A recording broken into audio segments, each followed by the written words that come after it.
स्वागत है भाई आप सभी लोगों का एक नई वीडियो में।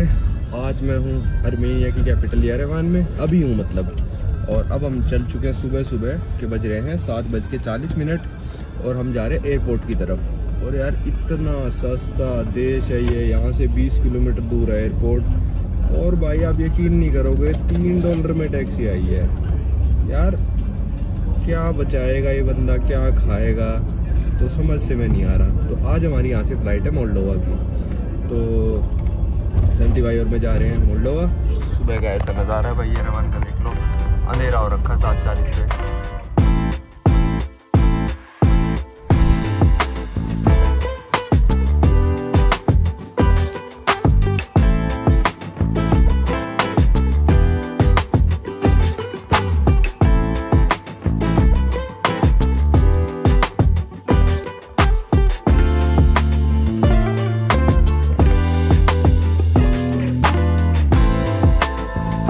एयरपोर्ट पहुंच गए, टाइम हो रहा है 8 बज गए। 10 बजे की फ़्लाइट है, 1 घंटा बचा चेक इन में। पर आज थोड़ी दिक्कत है यार चेक इन में, क्योंकि सिर्फ और सिर्फ पर्सनल आइटम अलाउड है हमको, कैरी ऑन बैग भी अलाउड नहीं है। अब हमारे पास इतने बड़े बड़े झोले हो रखे हैं, ये देखो अलाउ करते हैं नहीं करते। खैर वेट मेरे वाले का कुल मिला के अब सब चीज़ें पहन ली मैंने, मे भी 8 किलो से भी कम होगा टोटली मिला के। पर देखते अलाउ करेंगे ठीक है, वरना इन्होंने कहा गेट पे अगर आप पकड़े गए ना तो 105 यूरो लेंगे, अगर पहले पकड़े जाओगे तो फिर थोड़े कम। और ऑनलाइन ही हम ले लेते तो 37 यूरो के करीब कुछ लगते शायद। तो देखते हैं किस मुकाम पे जाके हम पकड़े जाते हैं। ये रहा भाई डिपार्चर्स आ गया, अंदर चलते हैं। ये है भाई येरेवान का एयरपोर्ट। यहाँ पे भी देखो भाई क्रिसमस की डेकोरेशन वगैरह कर रखी है। चलो फ्लाइट देखते हैं कौन सी। फ्लाई1 है, आर्मेनियन एयरलाइन ही है ये रहा भाई अपना फ्लाई1 का प्लेन, जो लिखा है किसिनाउ ही प्रोनाउंस करते होंगे, पता नहीं यार। तो ये है मोल्डोवा की कैपिटल और हमारा है चेक इन 7 से 10। यहाँ पे आ गए एयरपोर्ट पे। और थोड़ा सामान की एडजस्टमेंट पहले ज़रूरी है करनी, क्योंकि शायद नहीं आएगा मेरे वाला फिट। अब देखते हैं, अगर भाई 105 यूरो ही लेने लग गए, इसका खैर चेक इन नहीं करेंगे मेरे हिसाब से। पर अगर लेने ही लग गए मैं तो पूरा बैग ही फेंक दूंगा भाई। हटाओ इसको, इसके अंदर सारे कपड़े फेंक दूंगा मैं तो। 105 यूरो के कपड़े नहीं होंगे इसके अंदर। टैब वगैरह रख लूँगा मैं, बैग रख लूँगा और जितना इनका वेट अलाउंस होगा वो रख लूँगा। 4-5 कपड़े फेंकते हो जाएगा। 10,000 में तो भाई नई चीज़ें आ जाएंगी मस्त मस्त। चलो भाई अपना इमिग्रेशन वगैरह हो गया। एक्चुअली ना हम बोर्डिंग पास के काउंटर पे अभी तक गए ही नहीं, जो हमने ऑनलाइन कर दिया था ना बोर्डिंग पास नो, अभी वहाँ पे ड्यूटी फ्री पे रोक दिया था। इमिग्रेशन हो गया भाई, बोर्डिंग पास के काउंटर पे हम गए ही नहीं। मैंने कहा यहीं ना टोक दे, क्या पता आखिरी में जाने दें। तो हमने ऑनलाइन चेक इन कर रखा था, उसी से आ गया अंदर। तो इमिग्रेशन वाले को भाई शक हो गया कि एक तो मेरी शक्ल थोड़ी यार पिछले वीज़ाज वगैरह पे मिलती नहीं है, दाढ़ी थोड़ी बड़ी हो रखी है। तो 3-4 बार ऐसी तिरछी नज़रों से देखा मेरे को। मैं कहा कर ले कोई नहीं। फिर थोड़ी देर बाद कहता मोल्डोवा वीज़ा। फिर भाई मैंने यूएस वीज़ा निकाल के दिया। फिर यूएस वीज़ा को बिल्कुल दूरबीन से जो ले रहते हैं ना ये, उससे पूरा चेक करा, पूरे अपनी संतुष्टि सी करी उस बंदे ने। पिछले पासपोर्ट से शक्ल मिला ये वो, फिर कहता ओके, फिर स्टैम्प मार के दे दिया। संटी भाई ना अभी टिप्स दे रहे हैं कि जिससे आपका एक्स्ट्रा पैसे ना ले पाए। भाई चप्पल कहाँ डाल लें? भाई देखो, जैसे आप बैग ले आए थोड़ा सा बड़ा, चप्पल वगैरह एक्स्ट्रा हो रही है, तो भाई चप्पल को क्या करना है, पहले तो साफ़ होनी चाहिए। ये नहीं कि उसमें गोबर लगा हो। तो भाई चप्पल ऐसे डाल लो, एक यहाँ पर एक यहाँ पे बॉडी फैट लगेगा आपका, और ऊपर से ऐसे टी-शर्ट कर लो, पता भी नहीं चलता, ऐसे ही निकल जाओगे सुर। सही कह रहे हो वैसे। ये आर्मेनिया का एयरपोर्ट और इसमें 6 ही गेट हैं बस। हमारी 6th गेट से है भाई बोर्डिंग। अभी हम देख रहे हैं लोगों का चेक कर रहे हैं नहीं कर रहे हैं। अभी तो प्रायोरिटी वाले जा रहे हो तो उनका तो नहीं करेंगे, और नॉर्मल वालों का भी इतना ध्यान सा दे नहीं रहे हैं। जैसे मैंने बोला था कि मैं बोर्डिंग गेट पे नहीं गया था, और मेरा बोर्डिंग पास मतलब ई वाला था, तो मेरे को यहाँ पे रुक गया मैं, क्योंकि मेरे को वीज़ा चाहिए था। तो उन्होंने चेक करा, पर बैग का कुछ नहीं बोला। चलो यहाँ पे थोड़ी दिक्कत है वीडियो बनाने में, मोल्डोवा जाके मिलते हैं। ये देखो यहाँ से पहाड़ का नज़ारा एयरपोर्ट से। वो अपनी एयरलाइन खड़ी है, फ्लाई1 के नाम से है, और ये आर्मेनिया की एयरलाइन है। भाई मज़े से आ गए जब उसने बस पासपोर्ट चेक किया, वीज़ा चेक किया। देखो वहाँ लिखा भी है फ्लाई1 के नीचे आर्मेनिया। तो कहती okay have a nice flight. मैं तो भाई इतना खुश हो गया ना, खुशी की लहर मेरे अंदर से दौड़ गई। भाई sorry for the wrong information, ये वाली एयरलाइन मोल्डोवा की है, और मेरे को लग भी रहा था कि मोल्डोवा की है। पर वहाँ पे देखो झंडा भी लगा हुआ है, पर यहाँ पे आर्मेनिया लिखा हुआ था। देखो ये जो ए लिखा है आखिरी में, तो मोल्डोवा की है वैसे एयरलाइन ये।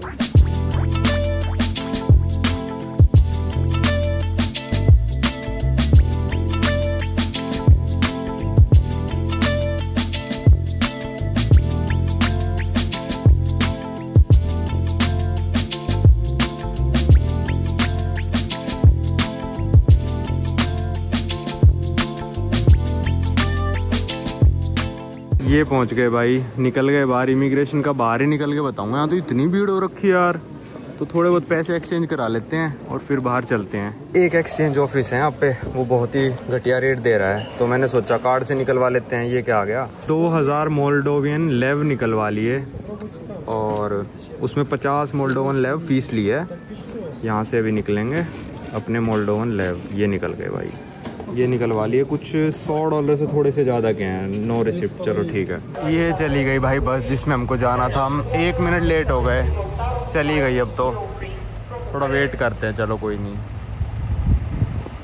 भाई। वो जा रही बस जिसमें हमको जाना था, 30 नंबर। पानी के चक्कर में रह गई। कोई नहीं भाई, मैं इतना प्यासा मर रहा था, आपको नहीं पता। वो फ्लाइट में 5 यूरो की बोतल दे रहे, 500 रुपये की बोतल। सस्ती फ्लाइट कराओगे ऐसे ही हो। तो यहाँ पे सवाल जवाब हो, मैं बताता हूँ कि पहली बार आए हो और जाने की वापसी की टिकट दिखा दो, मोल्डोवा का वीज़ा है या नहीं। तो मैंने कहा US का वीज़ा है। तो बस उसने खुद ही चेकिंग वेकिंग करी, एक बंदे को बुलाया और फिर वो कहती ठीक है ओके। थोड़ी देर मतलब लगाए होंगे उसने, 5-7 मिनट लगाए होंगे बस, ज़्यादा नहीं। बस वो यार अब इतना ट्रैवल हो चुका है ना कि पासपोर्ट पे इतनी हिस्ट्री बन चुकी है कि कोई ज़्यादा सवाल जवाब करता नहीं है। बस वो वीज़ा को अपनी बाइनोकुलर्स वगैरह से, जो पता नहीं क्या जूमिंग लेंस से लिए रहते हैं, उससे कई बार चेक कर लेते हैं। बस जैसे अर्मेनिया के एयरपोर्ट पे कर रहे थे, यहाँ कुछ नहीं करा उसने। तो उससे बहुत फ़र्क पड़ जाता है ट्रैवल हिस्ट्री से, कोई रोकता नहीं है। पहली बार आप मोल्डोवा आओगे तो भाई जॉर्जिया से लोग डिपोर्ट हो रहे हैं। इसका तो बिल्कुल अब शेंगन के साथ बॉर्डर हो गया, क्योंकि रोमेनिया भी अब शेंगन एरिया में आ गया है। तो इसका बिल्कुल बॉर्डर मोल्डोवा का शेंगन के साथ होगा। तो यहाँ से भी अब डोंकी काफ़ी ज़्यादा बढ़ जाएंगे, तो इसलिए शायद वो केयरफुल हो रहे होंगे। पर इतना कुछ मेरे से ज़्यादा सा होटल बुकिंग वगैरह कुछ नहीं पूछी। पर हाँ, एक चीज़ इन्होंने पूछी मेरे से कि आप कहाँ जाओगे। तो मैंने कहा किसी ना हो। कहती कितने दिन, मैंने कहा 4 दिन।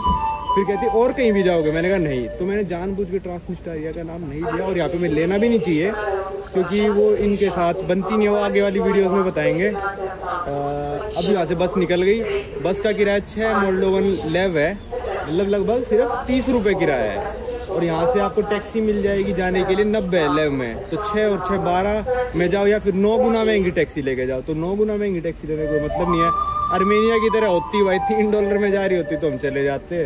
पर यहाँ से 90 कितने हुए, $5 हुए। 90 भी ज़्यादा नहीं हुए वैसे खैर। पर बस ही इतनी सस्ती, 30 रुपये में सीधा सिटी सेंटर उतारेगी। यहाँ पे ऑफिशियल टैक्सी के प्राइस भी लिख रखे हैं। तो $1 में 20 मान के चलो यार, है ना। तो $7, $10 ऐसे है। तो पता नहीं अब हमको तो कहाँ जाना है। सिटी सेंटर गूगल मैप लगा रखा है, वो 30 मिनट बाद आएगी, बस उसमें चलेंगे। छोटा सा एयरपोर्ट है बिल्कुल ही, पहाड़ों से बसा हुआ है। देखना पीछे खेत, गांव। ये आ गई 30 नंबर बस और ये हमको लेके जाएगी। गूगल के हिसाब से टाइम तो गलत ही दिखा रहा है, पर चलो चलते हैं। भाई आंटी थी कंडक्टर, इन्होंने काट दी हमारी टिकट। ये टिकट मिली है 6 लेव की और ये 30 रुपये बनते हैं, 27-28 रुपये करीब आज की तारीख में इंडिया के। पुराना ज़माना चल रहा है भाई यहाँ पे, आज भी ऐसे ही टिकट काटते हैं ऐसे।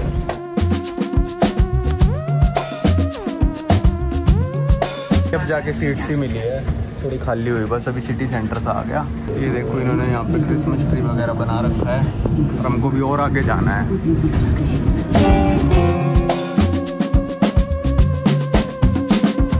तो भाई यहाँ पे उतार दिया इस बस ने। थोड़ी गलत सी मुड़ गई यार एकदम से ना, मतलब मेन रोड पे ही चलना था इसको सीधा सीधा, पर ये अपना लेफ्ट मुड़ गई। मैंने कहा ये कहाँ जा रही है, तो फिर क्या पता कहीं और जा रही हो। 2-3 30 नंबर बस आती हूँ, पर इसने लगभग छोड़ दिया। यहाँ से पहले चलते हैं मैकडोनल्ड्स। सुबह से कुछ भी नहीं खाया भाई, सुबह के निकले हुए 7 बजे के, 7:30 के, और ब्रेकफास्ट चालू होता था 8 बजे। तो हमारा ब्रेकफास्ट भी जुट गया। आज तो इतनी अच्छी मस्त चीज़ें रखी थी यार ब्रेकफास्ट में। मैं देखा था रेडी हो गया था, पर जब मैं गया मेरे को पानी पीना था उस हॉस्टल में।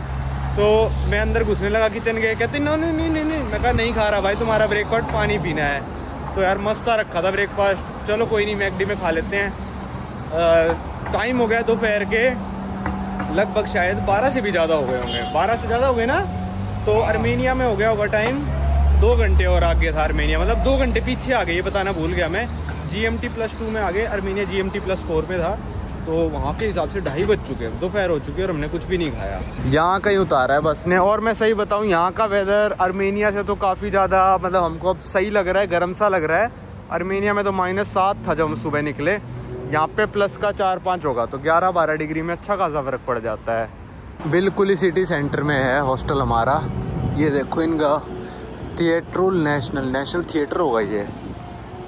आगे चर्च आ गया, बिल्कुल यूरोपियन वाइब्स हैं भाई यहाँ की भी। खैर यूरोप में ही है तो यूरोपियन वाइब्स तो होंगी, पर हमारे जो इंडिया में यूरोप को समझते हैं, फ्रांस हो गया, स्विट्ज़रलैंड, इटली, जर्मनी, इन सब को यूरोप समझते हैं। मोल्डोवा, यूक्रेन वगैरह को मतलब कोई बोलता है हम यूरोप गए थे, और बोलते हैं रशिया भी आधा यूरोप में है, तो लोग मानते से नहीं है, मतलब उसको मतलब असली यूरोप नहीं समझते। किसी को बताएंगे ना फ्रांस गए थे तो वो फ्रांस स्विट्ज़रलैंड गए थे वो है यूरोप, पर ये भी भाई यूरोपियन कॉन्टिनेंट पे ही आता है। अरे यहाँ पे भी सेम 2025 यार, एग्जैक्टली सेम। मैंने कहाँ देखा था याद नहीं आ रहा, अच्छा जॉर्जिया में देखा था, नहीं आर्मेनिया में देखा था शायद। तो यहाँ पे थोड़ा पार्क सा ही है। टाइम देख लो 12:40, मतलब आर्मेनिया में 2:40, और कुछ नहीं गया पेट में। हाय भगवान, अब खाएंगे मस्त। वो आ गया मैकडोनल्ड, बस सड़क पार करते ही है। जिस हिसाब से बस की टिकट सिर्फ 25 रुपये के करीब थी, मैकडोनल्ड भी इतना सस्ता सा हो तो मज़ा सा नहीं आ जाए। पर मैं बता देता हूँ, इंडियन रेस्टोरेंट और आपको मैकडोनल्ड, KFC ये बने पूरी दुनिया में सेम रेट मिलेंगे, बिल्कुल देख लेना। चाहे बहुत महंगा होगा ये इस देश के हिसाब से। फर्स्ट इम्प्रेशन में बता देता हूँ, ये 105 का है, मतलब 5 से 500 रुपये का बर्गर। और सबसे सस्ते वाला बता देता हूँ मैं, 25 का, मतलब 125 रुपये का। तो यार मैकडोनल्ड वगैरह के ना रेट दुनिया में सेम मिलेंगे, और इंडियन रेस्टोरेंट के भी, है ना। ये नया कोई बर्गर है, जॉली चीज़, और ये वेजिटेरियन में आ रहा था। इसमें एक आलू पैटी है और एक चीज़ पैटी है। बहुत कम देशों में मिलते हैं भाई वेजिटेरियन बर्गर। ये वाला था लगभग 525-30 रुपये का एक बर्गर। फिर ये सॉस, चिकन नगेट, पूरा माल मसाला, ये मान के चलो आप $20 के करीब आया है। मैकडोनल्ड से खा लिया और मैकडोनल्ड से निकलती अब जा रहे हॉस्टल। यहाँ से 1.5 किलोमीटर है, 15 मिनट की वॉक है। भाई क्या माहौल है यार, सामने मज़ा आ गया यार। क्रिसमस टाइम पे यूरोप यार अलग लेवल की दुनिया बन जाती है। देखो इन्हीं से थोड़ा सा ना माहौल सा बन जाता है। और सामने देखो भाई पूरी ये क्रिसमस की डेकोरेशन वगैरह, ट्रेन सी चला रखी है, फेरिस व्हील, वो मोल्डोवा का फ्लैग, उसके बारे में बात करेंगे बाद में। ये देखो पेड़, यार क्या चीज़ है यार, मज़ा आ गया। मतलब गाने चल रहे हैं, ठंड हो रही है। इस पार्क में से गुजरना है। ये जिस पार्क में से हम निकल के जा रहे हैं इसका नाम है कैथीड्रल पार्क, और वहाँ पे था क्रिसमस की डेकोरेशन सारी, वो एक थोड़ी आर्क से था। ये इनका मेन कैथीड्रल भी आ गया। सब मैं आपको चलते चलते ही दिखा देता हूँ। अभी 2 दिन में, क्योंकि मोल्डोवा में हूँ, और 2 दिन मतलब मैं हूँ मोल्डोवा के अंदर ही, पर दूसरे एक देश जाऊँगा, ट्रांसनिस्टारिया। तो क्या पता थोड़ा कम टाइम रह जाए, तो अभी हॉस्टल वॉक कर ही रहे हैं। तो ये इनका मेन कैथीड्रल। ये यार मेरे को थोड़ा वैसा लग रहा है जैसे मैंने देखा था स्वीडन, नहीं हेलसिंकी में देखा था यार, स्वीडन में, यार याद सा नहीं आ रहा। ऐसा ही है, बहुत ऊपर चढ़ के है पर वो वाला कैथीड्रल। ये घंटी लगी हुई है, यहाँ पे वॉक कर रहे हैं।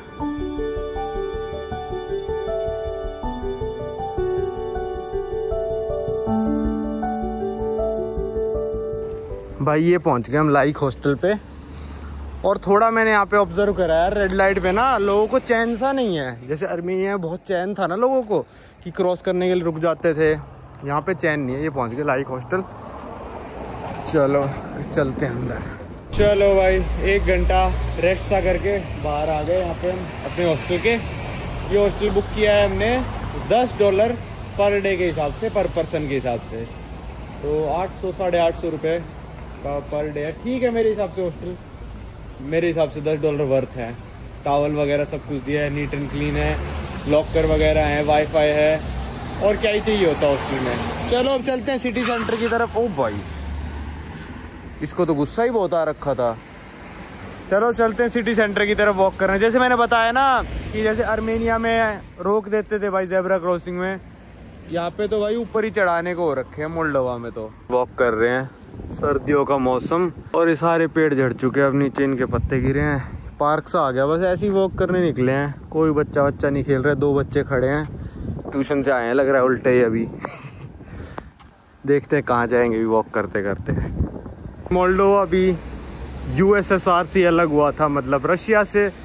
तो इस बार मतलब ये 4था देश हो गया हमारा जो कि हम जा रहे हैं USSR वाली कंट्री में। और ये अभी आ गया था चर्च। हम उस तरफ से चलते हुए आए, मेरे को लगा वही गेट खुला होगा, पर इसका मेन वाला भी खुला है अभी। और ये चर्च है, और मैंने बहुत सारे चर्च रास्ते में देखे जिन्होंने ये गोल्डन कलर कर रखा है। कलर मतलब इन द सेंस ये क्या पता असली सोना तो मेरे हिसाब से नहीं होगा ये, वरना यहाँ से तो उखाड़ के ही ले जाएंगे इसको। क्या पता प्लेटेड हो सिर्फ, क्या पता नहीं, प्लेटेड तो है ही, पूरा ओरिजिनल सोना तो नहीं है। चलो अब चलते हैं चर्च के अंदर। मोल्डोवा को भी आप कह सकते हो एक तरह से 100% क्रिश्चियन कंट्री कह सकते हो आप मोल्डोवा को भी। यहाँ पे 90% ऑफ द लोग जो है ऑर्थोडॉक्स क्रिश्चियनिटी को फॉलो करते हैं। 7% लोग हैं जो कह रहे हैं भाई हम किसी भी धर्म को फॉलो नहीं करते, और थोड़े बहुत गिने चुने धर्म होंगे 1-2%।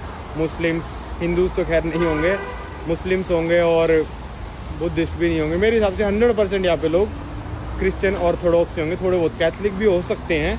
अब चलते हैं चर्च के अंदर। संटी भाई ऑलरेडी अंदर जा चुके हैं, काफ़ी ब्यूटीफुल सा लग रहा है भाई, चलते हैं अंदर।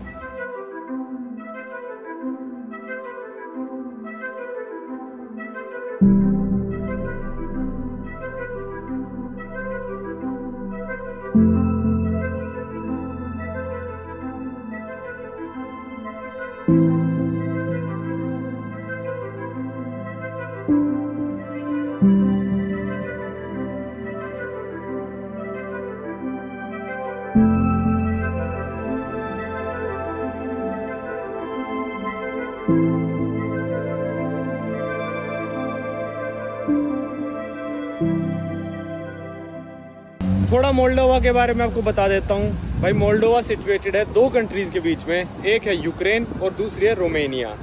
पहले मोल्डोवा होता था रोमेनिया का पार्ट, मतलब बहुत पहले की बात है, 1920-30 के करीब की बात। फिर इसको सोवियत यूनियन में एक्वायर कर लिया था, और फिर इसको 1991 में आज़ादी मिल गई थी सोवियत यूनियन से, और तब से ये इंडिपेंडेंट देश बन गया है। तो अभी तो इसके एक बॉर्डर पे तो भाई जंग चलने लग रही है यूक्रेन वाले पे, तो वहीं पे एक पार्ट है ट्रांसनिस्टेरिया का। मोल्डोवा का पूरा एरिया है 33,000 स्क्वायर किलोमीटर, उसमें से लगभग 3,000 स्क्वायर किलोमीटर जो है ना वो ट्रांसनिस्टेरिया करके एक एक्सक्लेव कह सकते हो आप रशिया की, उसको पूरा तरह रशिया ही कंट्रोल करता है, सारा सपोर्ट वगैरह रशिया देता है। क्योंकि अभी जो मोल्डोवा के लोग हैं ना ये बोलते तो रशियन है, पर इतना मेरे हिसाब से सपोर्ट नहीं करते रशिया को, क्योंकि जब वो मोल्डोवा कह रहा है ट्रांसनिस्ट्रिया मेरा पार्ट है, पर रशिया ट्रांसनिस्ट्रिया को सपोर्ट कर रहा है कि भाई तुम अलग हो जाओ, बिल्कुल अलग हो जाओ, तो मोल्डोवा के लोग ऑब्वियसली बात है रशिया को हेट करेंगे।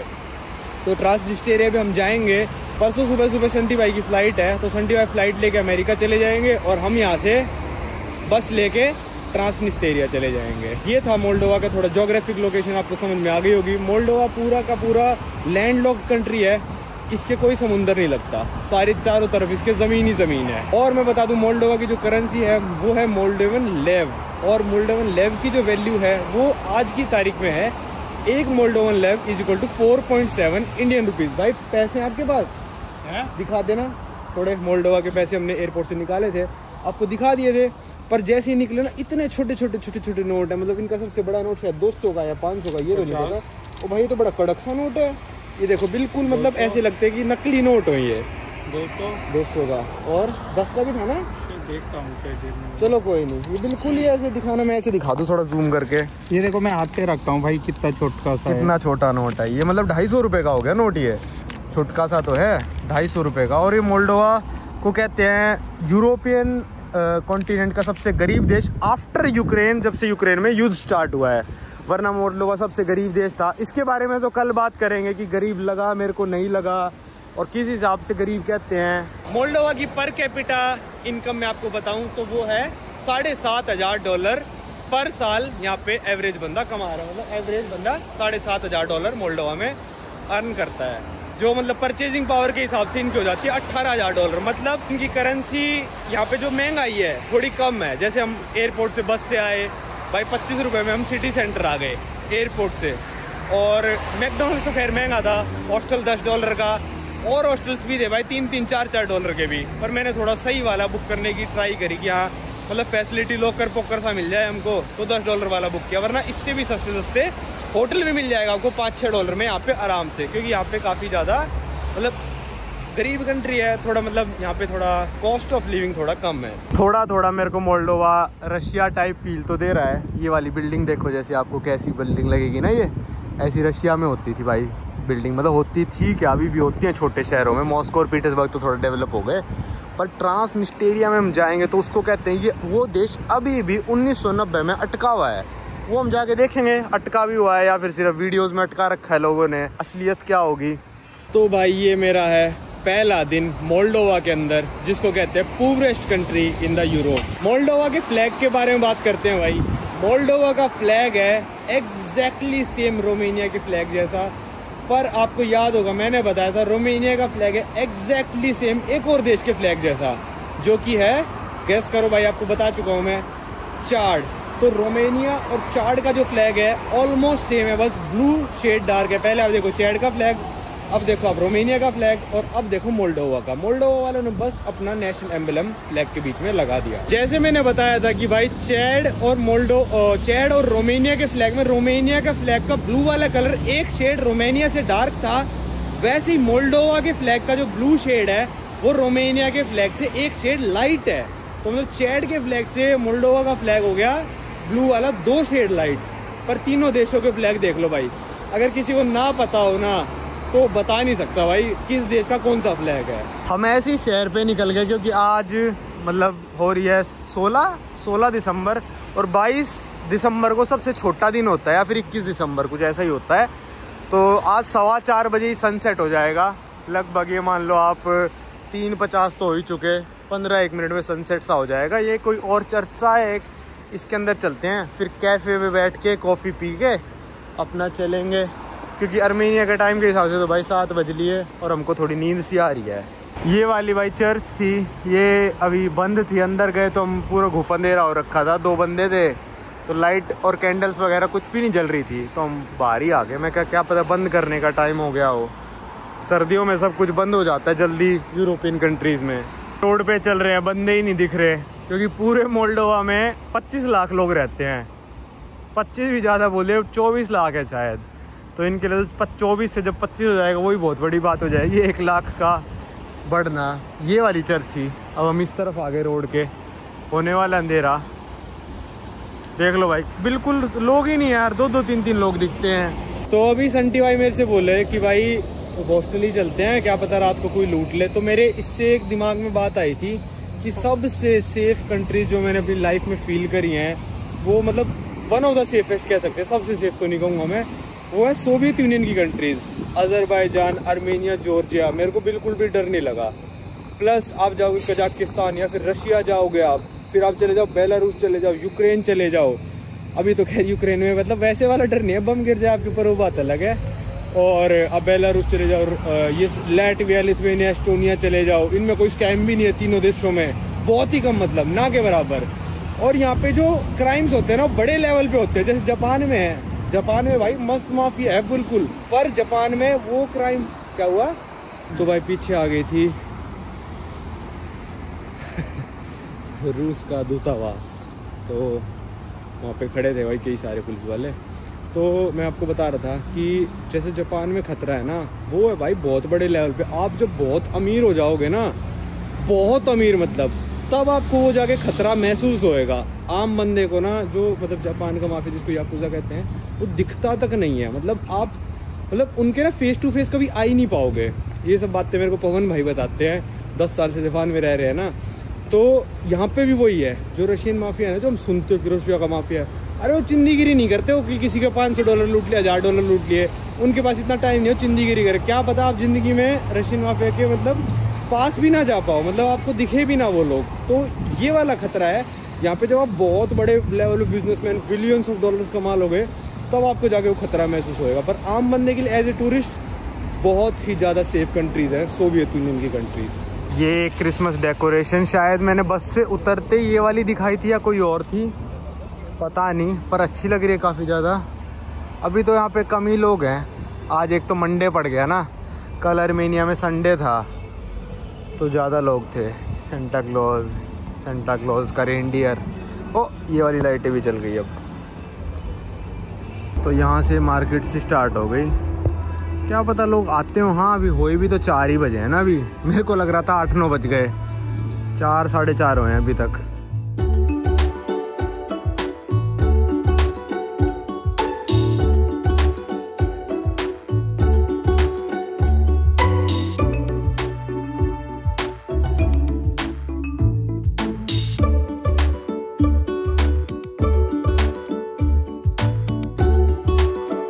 उस वाली क्रिसमस मार्केट में से चल के आए। इस वाले पार्क में से हम पार करके गए थे अपने हॉस्टल पे। ये देखो एक और मार्केट सी आ गई। मार्केट तो नहीं कहूँगा मैं, ऐसे सड़क सजा रखी है, कितनी अच्छी लग रही है ना, पूरी की पूरी सड़क, ना भीड़ भड़का, कोई बंदा ही नहीं है यार। अब संडी भाई कह रहे इसके बीच में से चल के जाऊँगा मैं कहा आ जाओ चलो चल के जाते। कॉफ़ी शॉप भी यहाँ पे बैठ के कॉफ़ी वगैरह पीते हैं। वाली बस देखो कैसी है, कमा ओ भाई वो वाली भी। अब ये सारी ऐसी कैसे हो गई, या तो रात को इन्होंने ऑन कर दी लाइट सारी बसों की। वो देखो वो लड़की भी वीडियो बना रही है बस की, भाई ऐसी बस है पहली बार देखी है। इसके बीच में से वॉक करते हैं, कैसा लग रहा है। ये वही है फ़ोटो वोटो खिंचवाने के लिए। पर भाई देखो सिटी लग तो बहुत अच्छी रही है, मैं आपको दिखाऊं तो सच में बसेस वगैरह भी पूरी डेकोरेटेड। चलो अब कॉफ़ी पीते हैं बैठ के। ये आ गए कॉफ़ी शॉप पे, पीछे भी थी यार कॉफ़ी शॉप पर। वो वाले बोले कि कोल्ड कॉफ़ी नहीं है। संटी भाई को कोल्ड कॉफ़ी पीनी थी, मेरे को हॉट पीनी थी। वैसे मेरे को पसंद, मेरे को भी कोल्ड ही है, पर चलो इससे ले लेते हैं कुछ तो कोल्ड कॉफ़ी। एस्टैब्लिश 2024 में ही मिल गई यहाँ पे संटी भाई की कोल्ड कॉफ़ी। और मैं यहाँ पे रेट दिखाऊँ आपको तो बर्गर लिखा है 32 का आ गई। चलो भाई घूमते घूमते वापस आ गए। हमारे हाथ में कुछ था नहीं क्योंकि 4:15 बजे अंधेरा हो गया। और जो इनके म्यूजियम वगैरह ये वो जितने भी चर्च हैं ये भी ये जल्दी बंद कर देते हैं सर्दियों में, 4-1 बजे के करीब बंद कर देते हैं। तो वो सब भी हम कल विजिट करेंगे। और मोल्डोवा को कहते हैं भाई यूरोप की पूरेस्ट कंट्री, पूरे दुनिया में नहीं यूरोप की पूरेस्ट कंट्री कहते हैं। वो कल हम देखने की कोशिश करेंगे कि क्यों कहते हैं, क्या ये बात सच है, क्या इतनी बेकार लाइफ है यहाँ पे, क्या इतना ही बेकार देश है कि सबसे गरीब देश कह दो। तो काफ़ी सारे एस्पेक्ट होते हैं कि गंदा देश है, गरीब देश है, लोग रूड हैं। तो वो सब हम देखने की कोशिश करेंगे।